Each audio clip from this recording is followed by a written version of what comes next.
Good morning, family, and welcome to today's Lessons for Life. Today is Monday, January 5th, 2009, and today we're reading Leviticus chapter 8.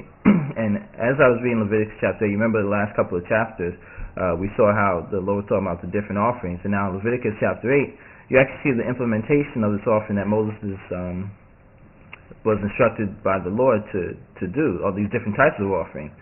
So what I was thinking about as I was reading this was really the creative process of God and how it works and how we can learn from that, and that he created these different offerings and he told Moses about them, and now you see they're actually formed, they're actually developed, they're actually instituted in this chapter. And what I attempt to do in Lessons for Life is not really go ahead in the Word, but actually just build upon the stuff that we've read before already. And I remember even from Genesis, and this is stuff that we learned at the temple, that how the creation process and the formation process is different.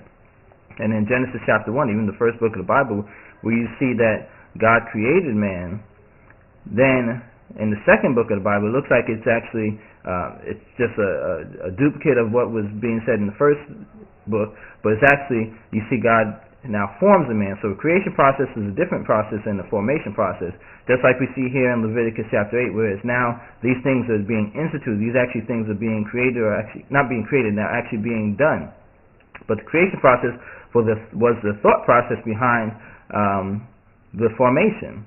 So this is, like I said, what we can learn for Lessons for Life is how things are created first in the mind, they're thought about, they're planned out, and then they go into development and they're actually formed.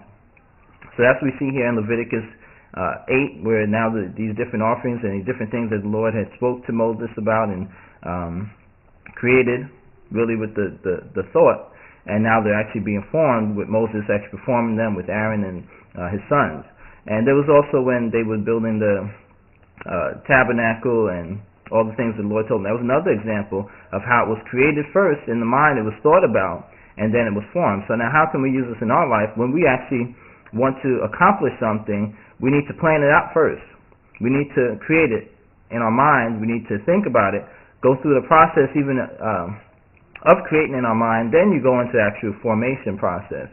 And a lot of times I think about even in working and so forth, you know, there's different projects that we want to take on, different things that we want to do, but the first step to doing it is really thinking it through really good in your mind, thinking it through almost down to the detail in your mind before you even, you know, start working on it at all.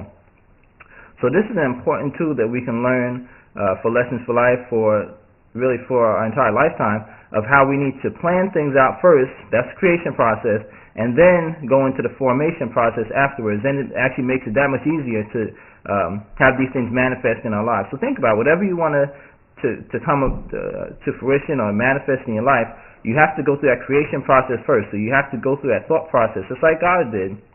Go through that thought process, plan it out, even as detailed as you can, and then it makes it that much easier to manifest it. So that was really what I got for today's Lessons for Life. Like I said, we kind of go back on some of the things that we've learned from the previous chapters, and then as we continue to go through the Word, then we'll see how the Lord reveals stuff to us as the upcoming chapters are read.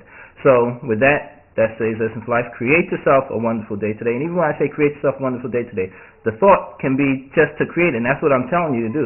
Create it first, and then you walk into it. So create yourself a wonderful day today. You can start right now. Create yourself a wonderful day today, and we will talk again tomorrow.